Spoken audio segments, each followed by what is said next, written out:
Sanjay Jha, Meenakshi Lekhi of Amara Congress and the BJP. Also joining us, Leela Ponnappa, former Deputy National Security Advisor. My first question is to Mr. Parthasarathy. Mr. Parthasarathy, have we got our strategy somewhere completely flawed? Is it time for a reassessment of how we have been looking at Pakistan, especially given the growing influence of General Kiani? Well, let me put it this way. We had diplomacy is conducted on a careful assessment of the situation in the adversary or the neighboring country.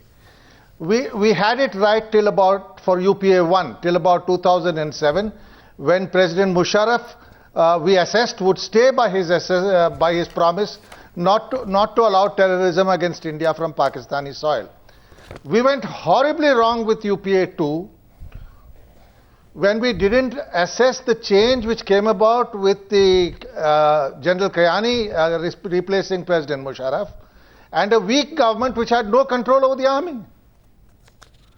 I mean, the president sends his home minister to the army headquarters, and General Kiani denies the home minister permission to enter the army headquarters.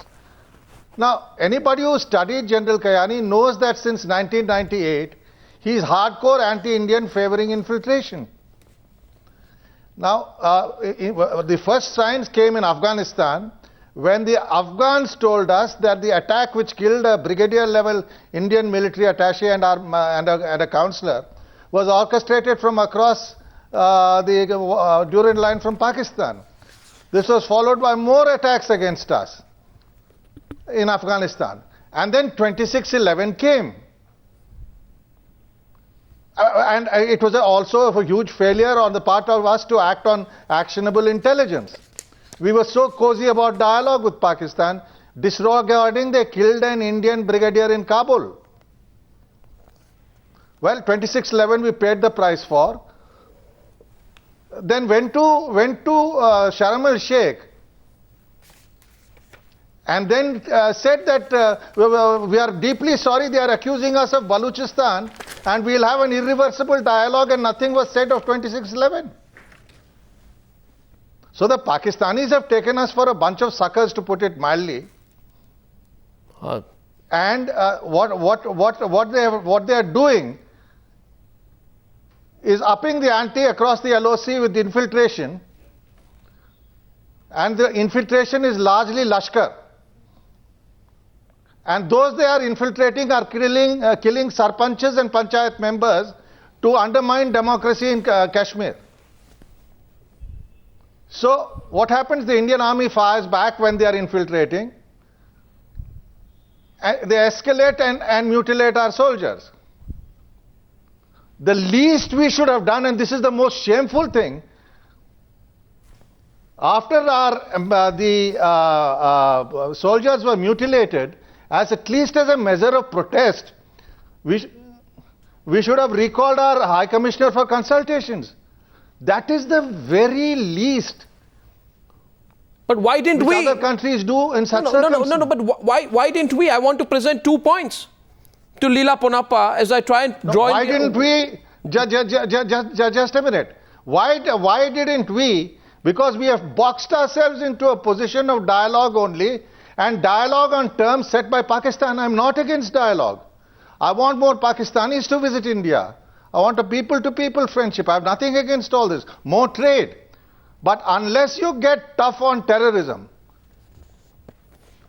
including stepping up covert operations inside Pakistan and developing capabilities similar to what happened in Abbottabad when Osama bin Laden was taken out, you're going to get nowhere, because you have a situation where you have friendly political leaders, whether it is Nawaz Sharif or Altaf Hussain or Zardari or Afsandyar Wali Khan, but they are unable to do anything on terrorism, either on India or Pakistan or Afghanistan.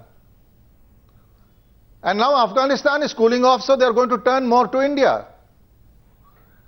This government has just lost the plot. It has a bunch of amateurs who know nothing of the internal politics of Pakistan or the role of the army there. And we are paying the price. Opening up this for debate, I find it interesting that in July 2011, and before I go to Meenakshi Lekhi, let's get the more conservative pro-government point of view from Sanjay Jha. In July 2011, two things happened. One, two troopers of the 20 Kumaon regiment, as has now come out in the media, are beheaded by the Pakistanis. On the other side, we go and say that we cannot wish away the fact, the statement in the Lok Sabha, July 29, 2009. We cannot wish away the fact that Pakistan is our neighbor. Do you believe, Sanjay Jha, that UPA 2 messed it up? That UPA 2 gave away too much right at the start? I mean, right after the general elections of 2009, all this talk about how can there be a peaceful, inclusive and democratic India not have a destiny with Pakistan. We are locked in a shared destiny. We must have a permanent peace. This whole talk about an uninterrupted and uninterruptible dialogue that is repeated ad nauseum by certain sections in India. We gave a sense, and that's what Mr. Patsati, we gave a sense that it is onus is on us. No, listen, in fairness, UPA 1 conducted its relations with Pakistan in a very mature way. They went wrong in the assessment of the internal dynamics of Pakistani politics, the rise of General Kayani and the jihadi generals in Pakistan, and have not adjusted to that reality of having a nuanced relationship of dealing in one way with the political leadership and giving the Pakistan army a hammering. Sanjay Jha, we gave away too much. Can I respond? We didn't even respond when our soldiers were being beheaded.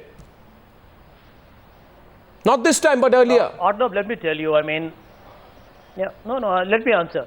There is, every time there is a discussion about India and Pakistan, there is always this implicit and very often explicit and extremely vocal criticism of what happened at Sharm el-Sheikh. And second, that because we have continued with the stance of having a diplomatic dialogue with Pakistan, it makes India a soft state. I don't think so. I honestly believe that, one of the most pragmatic decisions at Sharm el-Sheikh was looking at the fact that if you look at the country's historical context and more important, the future, I think the government was right in looking at the stakes India has in terms of a hostile relationship with an inimical neighbor of the past, vis-a-vis one with whom perhaps there should be an effort made to, try and see what kind of a solution can be brought forth. India's stake today, and let me add that because this is a point that very often we get into just nothing but a lot of political rhetoric about whether there should be a limited intervention, whether there should be more aggressive diplomacy. But I believe, Arnab, India in today's changing global context has a lot more at stake if things go wrong between India and Pakistan, or conversely things go right. No, I'm putting it down. If India has any degree of, perceived worldwide as a very, now everybody knows it's a very dangerous territory. Pakistan, everybody recognizes, Arnab, we don't have to be hawkish about that. It's a dangerous country. It is fractured, it's got militants within, about Pakistan, Taliban, United States withdrawing from Afghanistan. No, these are some hard realities. Sanjay, 1 second. I think Mr. Parthasarathi raised his hand out there. And that's something we cannot I'll get it, Mr. Parthasarathi, and then Meenakshi Lekhi also. The fact is, we follow a predictable pattern in our relationship. Look, I entirely agree. It is ridiculous not to have a dialogue. From the very beginning, I have said we should improve trade and economic relations. We should improve our ties on people-to-people contacts. I'm all in favor of that. But this dialogue has to be nuanced and properly framed. We have allowed Pakistan to remove the salience of terrorism. Come back to us and tell us, oh, you admitted Balochistan, you are doing Balochistan what we did in Mumbai. That is very, very dangerous. Let me ask you this please continue the dialogue. You have been a seasoned diplomat. You have been looking at India-Pakistan very closely. Would you agree that Indian government, especially the UPA, did manage to successfully put a lot of international pressure on Pakistan post-26/11? I know we are still looking at a resolution to that, but it resulted in a lot of diplomatic isolation, a lot of international attention, where Pakistan almost got branded as a terrorist state. Listen, I'm not in politics. Let me say that both the NDA and the UPA handled their relationship with the United States substantially well. Both had that power put. But we conveyed a clear message to Pakistan that we were at a loss to do anything in response to terrorism. In Sharm el-Sheikh, I had spoken to your Congress party people. In private, they acknowledge you went wrong. So, let me leave it at that. All I am saying is, have a nuanced policy, keep in touch with politicians, improve people-to-people relations, but don't go to dialogue for dialogue's sake. It's not a mantra. Therefore, have a nuanced dialogue. You know, before we resumed the dialogue and got an assurance from Pakistan, for 2 years, Brajesh Mishra had secret discussions with the Pakistanis. Satinder Lamba from the UPA government had excellent secret discussions. I am merely saying you've lost your way when you did not realize the implications of Kayani replacing Musharraf and a weak government which could not control the army. And now the time has come, to be honest, to have the capabilities to cause them as much harm as they cause us. Targeted at the military. And I know from the days of Indira Gandhi, we had these capabilities. And you recommend that... No, one second. Now I want to... full knowledge... No, 1 second. That Pakistan could be a dangerous proposition. You see, for them... Sir, 1 minute. Probably a provocation. Sir, this is some kind of a limited instigation may not be much. I mean, there are also nuclear armed states and irresponsible. That is the worry. It's irresponsible. I'd like to 1 second, gentlemen. Multiple authorities... My question is... 1 minute, gentlemen, 1 minute. In effect, you're saying, let Pakistan come and run all over us and we do nothing in return. Yeah. In effect, Sanjay Jha, what you're saying is... That is not the way foreign policy is What you're saying... 1 second, Sanjay Jha. I'm going to get a political response and then I'm coming to Leela Ponnappa because we lost the satellite link with her earlier. 1 minute, please. First, I want to get a political reaction. Leela Ponnappa, I know you present the other strategic perspective. It's different from G. Partsati. I'll come to you for a full reaction. But Leela Ponnappa, before that, to Meenakshi. Not necessarily different. Oh, not necessarily different. I appreciate that. I will not try and create differences where there are none. But Mr. Partsati says negotiations don't happen by presenting yourself as sitting ducks.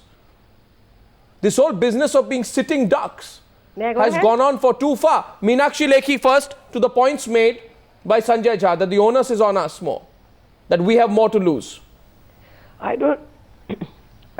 I think we have gained enough from conducting the manner in which we have conducted ourselves in running our country. We do not really have anything to lose. We had gained even in exposing terrorist links of the Pakistan. 2611 gave us the opportunity and we have lost the opportunity. Against Samjhauta, there was a United Nations Security Council resolution declaring Pakistan was responsible, and for our internal politics we have allowed a different point of view to erupt because internal politics and subjugating certain factors was more important than internationalizing the issue and dealing with Pakistan firmly.